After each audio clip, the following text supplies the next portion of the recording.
Hermanos y hermanas, yo quisiera hacerle una pregunta. ¿Somos libres? ¿Somos libres? Basado en Juan capítulo 8, verso 31 hasta el 36.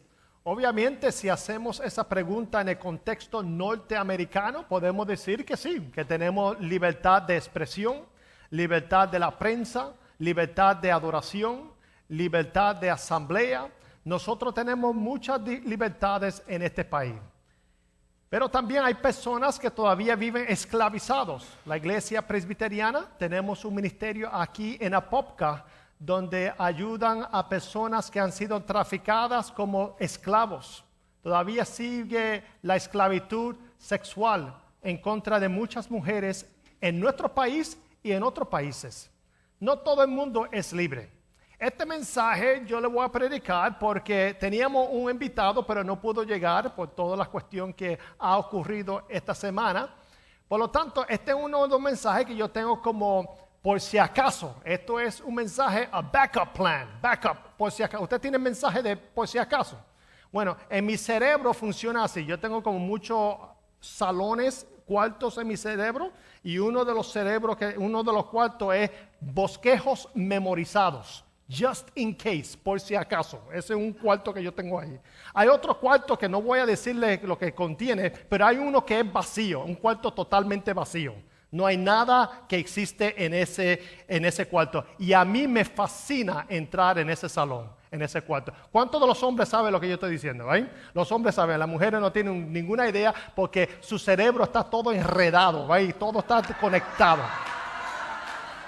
Ustedes tienen como cables todo conectado y nosotros tenemos cuartos separados, departamentos. Por eso usted no lo entiende a nosotros. ¿Y cómo puede él pensar y hacer eso? Porque nosotros tenemos nuestros cuartos para todas las cosas. Bueno, hoy yo estoy sacando de mi almacén de los bosquejos memorizados por si acaso y se lo voy a tirar a ustedes en el día de hoy. ¿Somos libres? Bueno, en este mes, en octubre, al final, nosotros vamos a celebrar, además de la Hispanidad, el 23, Domingo de la Hispanidad, donde vamos a comer, compartir, jugar y disfrutar aquí en la iglesia. Voy a venir con una guayabera. A mí me regalaron ya, tengo como 5 guayaberas. Porque yo tenía una solamente de Santo Domingo y ya la gente se estaba quejando. Pastor, necesita de Santo Domingo, de Cuba, me dieron de Puerto Rico. Ahora yo tengo una crisis de 23. No sé cuál de la guayabera voy a usar para que nadie que me ha entregado eso se ofenda. Yo voy a decidirlo esa misma mañana. Pero vamos a venir casual, vamos a celebrar nuestra cultura. Y el domingo siguiente es el domingo de la Reforma, donde iglesia protestante nos unimos a través de todo el mundo para celebrar más de 500 años de enfatizar la importancia de redescubrir la importancia de las Escrituras y de Jesucristo y de la gracia de Dios. Y el domingo de la Reforma vamos a hablar de Martín Lutero, el gran reformador del siglo XVI. Y Martín Lutero es interesante porque él habló acerca de 2 teologías que existen en la iglesia. Habló de la teología de la cruz y la teología de la gloria. ¿Cuántos de ustedes saben la diferencia entre esas dos? La teología de la cruz es el pensamiento de que el creyente tiene que pasar por problemas, sufrimiento en esta tierra. Afirma que si Jesús, que fue el perfecto, murió crucificado y sufrió una vida torturada, ¿cuánto más sus seguidores? La teología de la cruz se refleja en un crucifijo, donde el cuerpo de Cristo se ve visible colgando en una cruz cruel. La teología de la gloria es también parte de la tradición cristiana. Esa cruz se refleja en la cruz vacía, que se ve en muchas de la iglesia protestante, donde no hay un crucifijo, sino que enfatiza el Cristo que murió pero resucitó. Muchos de nosotros preferimos hablar de la teología de la gloria. Nos gusta hablar de la resurrección, nos gusta hablar de las cosas positivas y buenas, nos gusta hablar de que Cristo, aunque sufrió, tiene la victoria y va a vindicarnos. Y eso está bien. Pero nosotros no podemos hablar, según Martín Lutero, de la gloria sin hablar de la cruz. Nosotros tenemos que entender que en esta vida nosotros vamos a pasar por situaciones difíciles y eso no significa que Dios nos ha dejado o que Dios nos ha abandonado o que somos cristianos inferiores o que de alguna forma nuestra fe flaquea. No, eso no tiene nada que ver. Sino que nosotros tenemos que entender que la teología de la cruz, tomar nuestra cruz todos los días, negarnos a sí mismo y seguir en pos de Jesús, no importa lo que venga, es parte de nuestra dedicación, nuestra devoción y nuestra determinación como cristianos y cristianas en la tierra. Hay teología de la gloria y eso es muy bueno, donde Dios nos garantiza, nos promete estar con nosotros a pesar de las cruces que tenemos que tomar en la vida. Martín Lutero nos enseñó una gran lección, que nosotros hay cosas que Dios va a liberarnos y hay otras cosas que quizás Dios no nos va a liberar. ¿Ha escuchado la razón por la cual algunas veces Dios nos contesta de una manera a otra? Si Dios contesta peticiones, hay alguien que dice que Dios nos contesta en tres formas. Yo añadí una más, pero las tres formas que Dios algunas veces contesta diciendo que sí, otras veces Dios dice que no, otras veces Dios dice espera en mí, y la que yo añado es que Dios escucha nuestra oración y dice, ¿tú estás loco? ¿Are you crazy? ¿Cómo tú me pides algo así? ¿Are you crazy? ¿Cuántos de ustedes han hecho oraciones así que usted se imagina a Dios diciendo, yo me imagino que Dios está en el cielo y manda a los ángeles y los santos que se unen, escucha esta oración, esto es interesante, this is a good one, right? Oraciones que salen de nuestra boca o de nuestro corazón, right? Dios no siempre contesta con sí, aunque esa es la teología de la gloria, esa es la que nosotros queremos. De la misma manera que un papá o una mamá nunca le dice que sí a su hijo. Si usted le dice siempre sí a su hijo, usted tiene un problema. Venme después del culto, necesitamos hacer una sesión de consejería. Usted puede amar a su hijo o su hija, pero usted no puede decirle que sí a todas las cosas. Ahora, si usted es abuelo, usted puede decirle que sí todas las veces.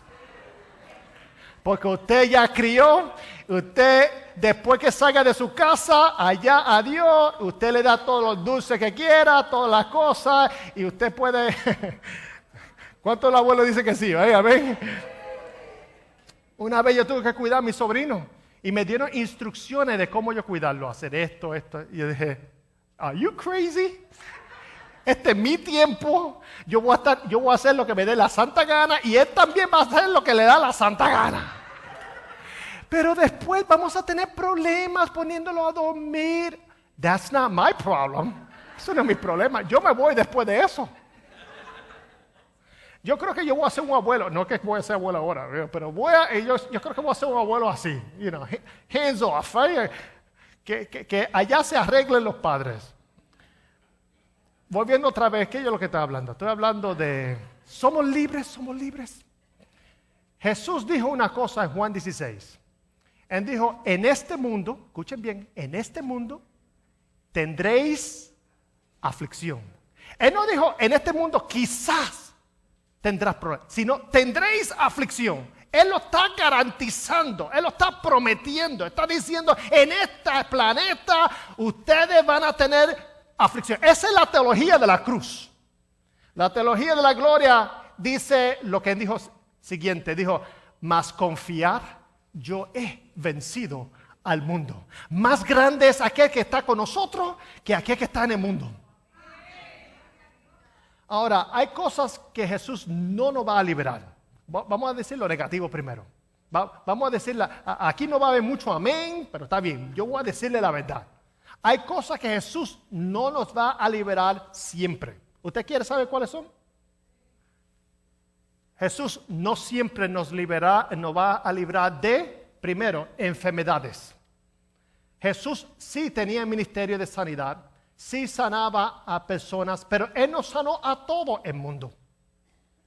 Por lo tanto, nosotros no podemos esperar que en cada instancia va a ocurrir un milagro.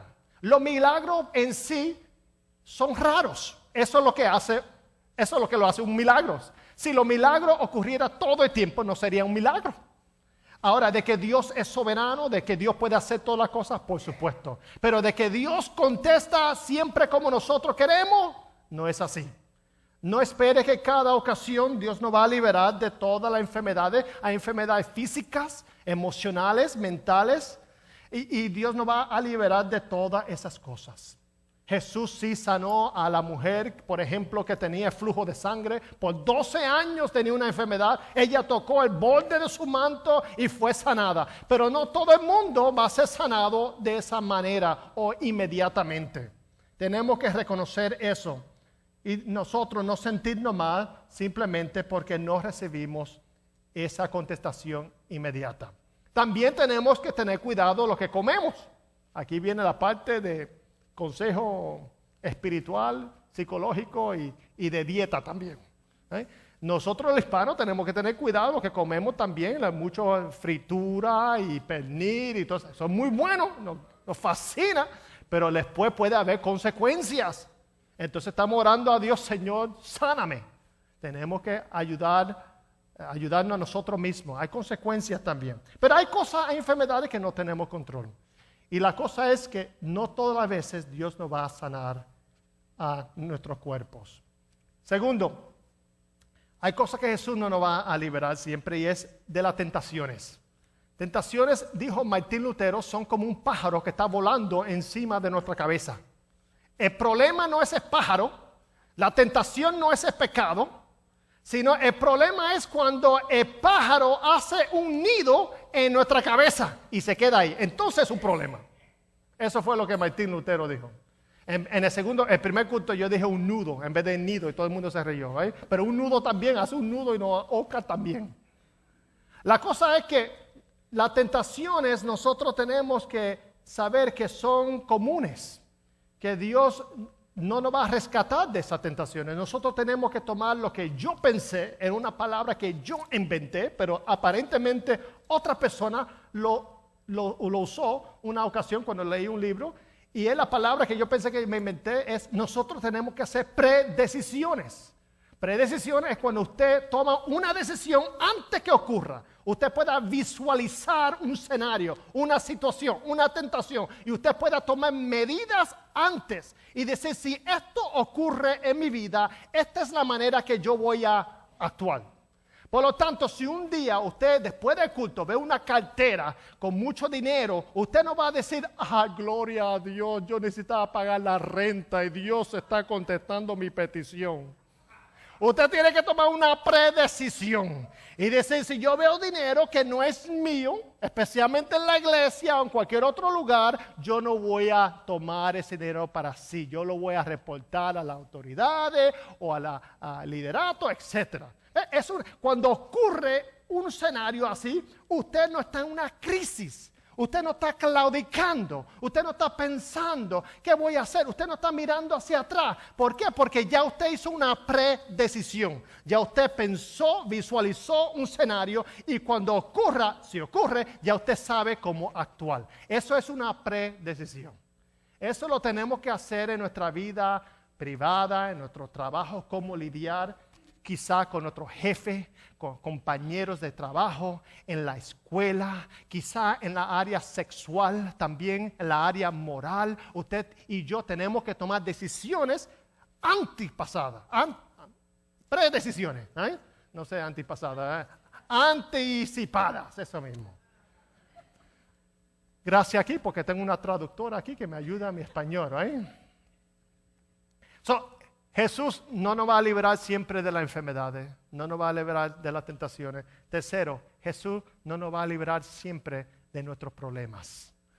¿Se recuerdan la historia bíblica? Había 3 jovencitos en el libro de Daniel que fueron arrestados y fueron amenazados a tirarlo en un horno que ardía, que calentaba, porque ellos rehusaban adorar una estatua.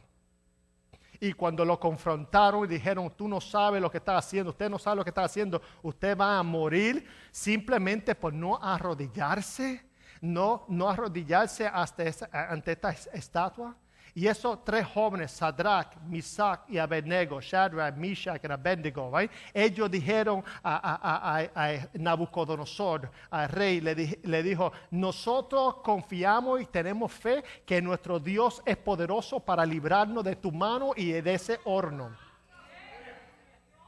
Esa es la teología de gloria. Pero si no nos libera, aún así no te vamos a adorar. No vamos a rendir no vamos a doblar nuestras rodillas a esa estatua. O sea, esa es la teología de la cruz, donde nosotros estamos dispuestos a ser leal a Dios, no importa la circunstancia de nuestra vida. Ahora, en la Biblia nos habla de problemas que Pablo, por ejemplo, tuvo. En 3 ocasiones, él oró al Señor, Señor, libérame de esta situación, ayúdame, remueva este problema. No sabemos exactamente cuál era el problema que el apóstol Pablo tenía. Pero en 2 Corintios capítulo 12 dice que Dios le contestó y le dijo, Pablo, bástate de mi gracia. Mi gracia es suficiente para ti. Por lo tanto, cuando nosotros estemos pasando por situaciones, nosotros podemos confiar que la gracia de Dios es suficiente para nuestras vidas.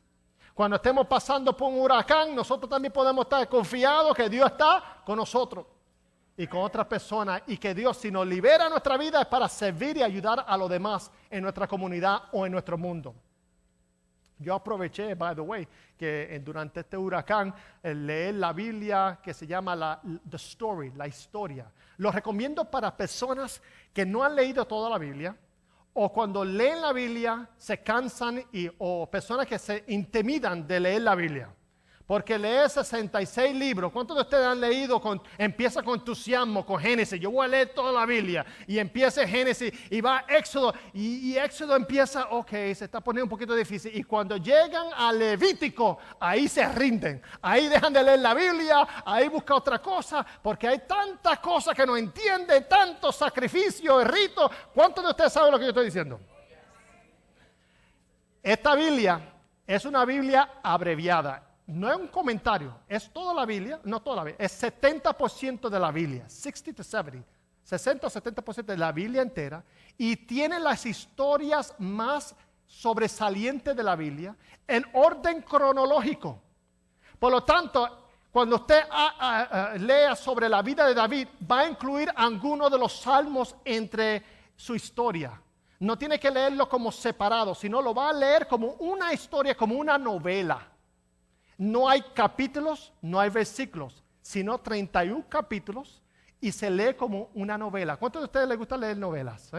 La novela. Entonces, lee la Biblia como una novela, con las historias principales en una forma bien ordenada, cronológica, y puede leer la vida de Jesús. En vez de 4 evangelios, tiene los 4 evangelios entrelazados. Y puede entonces ver la historia de la vida de Jesús. Para las personas que están intimidadas a leer la Biblia, para aquellos que nunca han leído la Biblia, esa es una buena forma de tener una introducción de toda la Biblia, o sea, la historia más importante de toda la Biblia. Eso se los recomiendo. La semana que viene, o quizás yo les traiga un ejemplo. Está en español e inglés. Y usted, en Huracán yo aproveché y yo estoy ya a mitad de la Biblia esa. Leyendo la Biblia, Antiguo Testamento y Nuevo Testamento. Nosotros podemos aprender que en momentos de dificultad, tormentas en nuestra vida, podemos tener calma, podemos confiar en Dios, podemos saber que aunque Dios no nos rescate del problema, Dios seguirá siendo fiel porque Dios es suficiente para nosotros. Amén. Pablo el apóstol, en 2 Corintios capítulo 6, versos 3 al 10, nos dice que él pasó por sufrimiento, pasó por desnudez, pasó por mucha persecución, estaba moribundo, pero aún con vida, estaba golpeado, casi muerto, aparentemente triste, pero dice, pero siempre alegre, pobre en apariencia, pero enriqueciendo a muchos, como si tuviéramos nada, pero poseyéndolo todo. Él describe teología de la cruz y de la gloria, diciendo que hemos pasado por escasez, pero Dios es más que suficiente para suplir toda nuestra necesidad en Cristo Jesús. ¿Cuánto dice amén? Amén. Ahora, esas son las cosas que Dios no nos va a liberar a nosotros siempre, pero estas sí son cosas que Jesús nos va a liberar. Mira lo que Jesús dijo en Juan 8. Él dice, si se mantienen fieles a mis enseñanzas, serán realmente mis discípulos y conocerán la verdad y la verdad los hará libres. Si conocemos a Jesús, seremos libres. ¿Libre de qué? Nosotros podemos ser libres del poder del pecado. Eso es lo primero. Pecado. El poder no tiene dominio sobre nuestra vida. Sí cometemos errores, sí somos imperfectos, sí fallamos y fracasamos, sí decimos cosas que no debemos decir, sí actuamos de manera anticristiano, anticristo en nuestras actitudes, pero aún así nosotros podemos saber que nosotros no tenemos que vivir bajo el dominio del pecado. No tenemos que seguir practicando esas cosas que nos atan, porque en Cristo somos libres de esas cosas. También nosotros somos libres, además de pecado, de la culpa del pasado.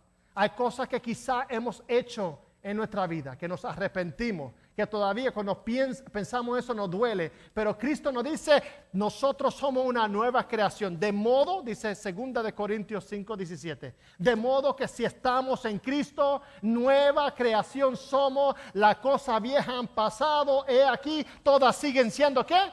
Nuevas. Somos una nueva creación, nueva oportunidad, un nuevo capítulo en nuestra vida. No tenemos que vivir siempre recordando los errores del pasado.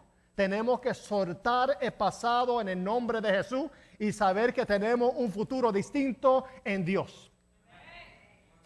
Además de eso, también nosotros somos libres de resentimiento y de la amargura. Eso es lo que Cristo nos puede liberar a nosotros. Tenemos que ser libres de ese resentimiento de nuestra vida. Hay cosas en nuestra vida que nosotros guardamos. Hay personas en nuestra vida que nosotros no perdonamos. Hay personas en nuestra vida que nos han herido. Pero usted tiene que recordar que también en la vida usted ha ofendido y usted ha herido a otras personas. Nosotros tenemos que perdonar porque primero Dios nos ha perdonado a nosotros. Y si usted no perdona, usted está diciendo que usted es mejor que Dios. ¿Cuántos se creen que son mejor que Dios? Levante su mano. ¿Quién es mejor que Dios? Nadie.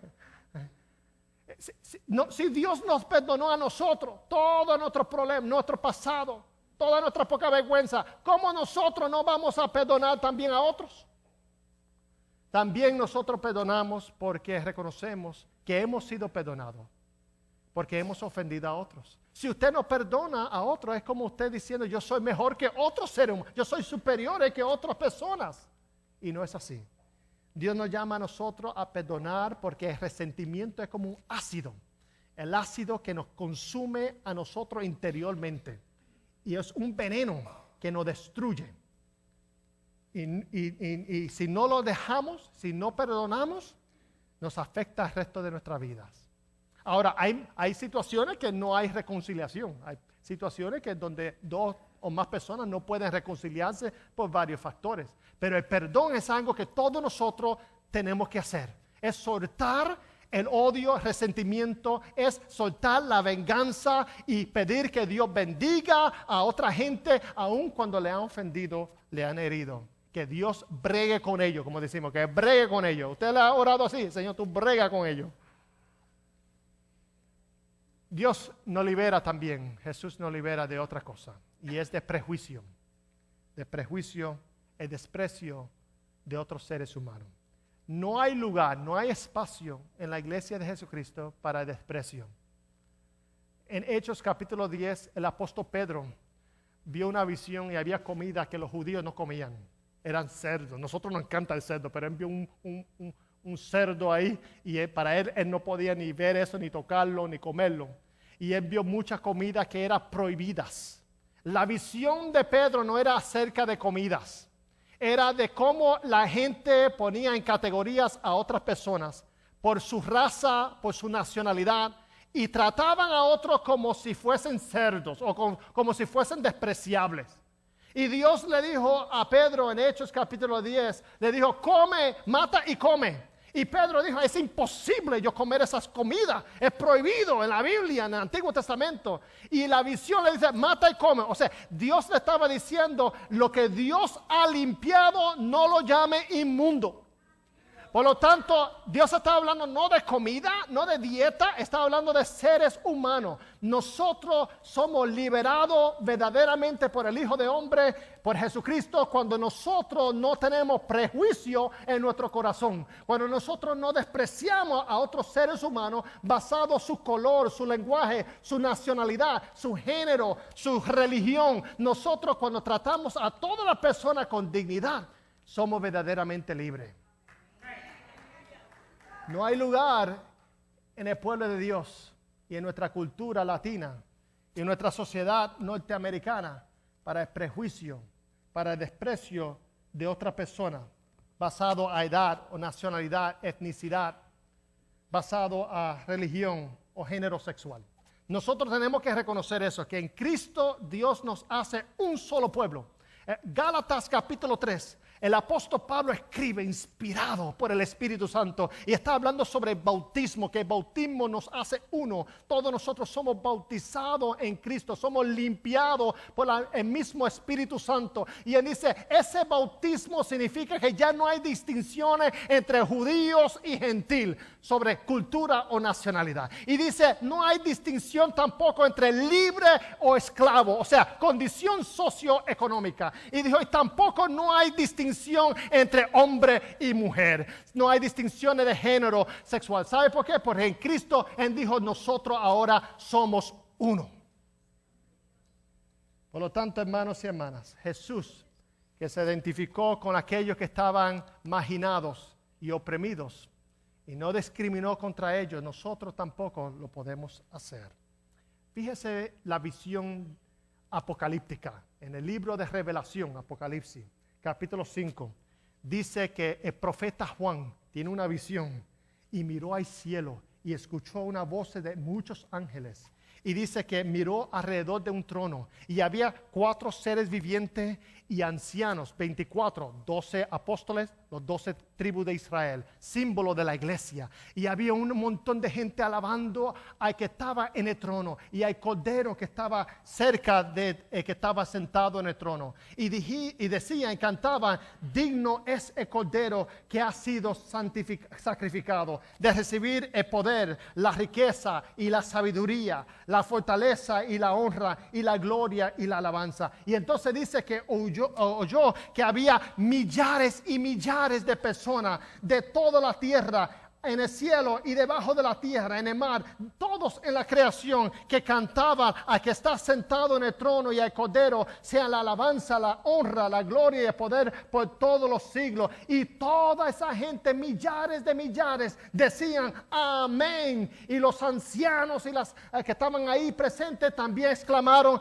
y adoraron y dijeron amén. O sea, el futuro, lo que Dios ve para la iglesia es que de diferentes lenguajes, diferentes nacionalidades, nosotros alabamos al mismo Dios y al mismo Cordero. Y decimos, amén. Ahora, hermanos y hermanas, hay 5 temores que Jesús nos va a liberar. Nos puede liberar, no siempre, pero nos va a liberar si nosotros depositamos nuestra confianza en Él. Número 1, rapidito. Primero, Jesús nos libera de fracaso. El fracaso es cuando nosotros pensamos que Dios no es suficientemente fuerte para que nos ayudarnos a nosotros tener éxito en nuestra vida. Éxito en nuestra vida cristiana. Dios nos libera no solamente de fracaso, sino quiere liberarnos también nuestro futuro. El temor del futuro. De decir, nosotros pensamos que Dios es incapaz de ver más allá, pero Dios ve más allá de nuestros defectos, de nuestras imperfecciones y ve nuestra necesidad. Dios tiene su futuro y mi futuro en sus manos. El temor también del pasado, donde uno piensa, Dios no puede hacer algo bueno de mi pasado. Por supuesto que sí. Dios puede tomar algo que sea negativo en positivo. El temor de la comparación, de usted compararse a otra persona o compararse a otro creyente, como si Dios favorece a una persona más que usted. Dios no favorece a usted más que a otro. Todos somos iguales. El temor también de morir solo. Esa es una jornada que todos nosotros vamos a hacer solos. Nadie puede hacerlo por usted ni por mí. Pero Dios nos puede liberar de ese temor, de la soledad, aún en los últimos días de nuestra vida. Y hay otro temor que no está aquí, que yo creo que algunas veces tenemos, es el temor de dudar en Dios, o sea, del amor de Dios. Pensar que nosotros perdemos la salvación simplemente porque somos humanos. Dios nos dice a nosotros que si nosotros confiamos en Él, Él nunca nos va a abandonar, nunca nos va a dejar. En vez de usted enfocarse en sí mismo, en su problema, mire hacia arriba, dale gracias a Dios, que Dios le ha dado vida, le ha dado inteligencia, le ha dado fuerza para que usted sea de bendición a otras personas en el mundo. Dios nos ha liberado a nosotros para que nosotros podamos luchar aquí en la tierra por la liberación de otra gente esclavizada. Hay gente esclavizada, encarcelada físicamente, y hay otra persona también esclavizada espiritualmente. Dios nos ha dejado el legado de Jesucristo y nos dice: lo que realmente creen en Él, lo que confían en Él, lo que son sus discípulos, conocerán la verdad, y la verdad los hará libres. Vivamos como gente libres para la liberación del mundo que Dios ama tanto. En el nombre de Jesús. Amén. Oremos. Señor, te damos gracias por Jesucristo, por sus palabras que todavía 2000 años atrás penetran nuestros corazones. Oh Dios, tú nos liberas de muchos temores. Nos liberas también del poder del pecado. Nos liberas, Señor, de pasado, de resentimiento. Y oh Dios, nos libera también de nuestros prejuicios. Ayúdanos a vivir como gente verdaderamente libre, a orar por aquellos que no lo son, luchar por aquellos que todavía anhela hacerlo. Que Dios Todopoderoso nos ayude a actuar, a vivir, a expresarnos de una forma que refleje nuestra cristiandad. Perdónanos, oh Dios, por la manera que nosotros tratamos a otros seres humanos, por los chistes que decimos que denegran a otra nacionalidad, por la manera que nosotros tratamos el sexo opuesto, por los prejuicios que nosotros tenemos de personas que son diferentes a nosotros, o piensan diferente a nosotros, o adoran diferente a nosotros. Ayúdanos, Señor, a ser una iglesia libre, libre del pecado, libre del pasado, para ser libre para Dios, libre para su servicio, libre para adorarle, libre para servirle. Oh Dios mío, reconocemos la teología de la cruz como una realidad cristiana, no una deficiencia del cristianismo. La teología de la cruz que nos llama y nos amonesta a tomar nuestra cruz, a no temer el pasado, a vivir y confrontar las realidades duras de la vida. Y afirmamos la teología de gloria, que en todo instante tú estarás con nosotros hasta el fin. Que de alguna forma y otra, Señor, tú nos vas a vindicar. Que al final nosotros seremos más que victoriosos. Seremos más que vencedores. Gracias, Señor, por la realidad y por la promesa, por la cruz y la resurrección, por la cruz y la gloria, porque en todo instante en ti somos libres. Con sus ojos cerrados, ahí donde está, si usted necesita profesar o reafirmar su fe en Dios y decir: yo necesito ser libre, ahí donde está, queremos orar por usted. Alguien desea la oración en el nombre de Jesús. Gloria a Dios. Dios bendiga a esas personas. Aleluya, gracias Señor. Que reciba en este momento el poder, la virtud, la liberación que Dios tiene para su vida. Que pueda salir aquí no con la cabeza baja, sino con la cabeza en alta, sabiendo que en Cristo somos perdonados, que en Cristo somos liberados, que en Cristo somos santificados, que en Cristo somos justificados y que en Cristo seremos glorificados. Gracias por esas promesas a todo tu pueblo. En nombre de Jesús.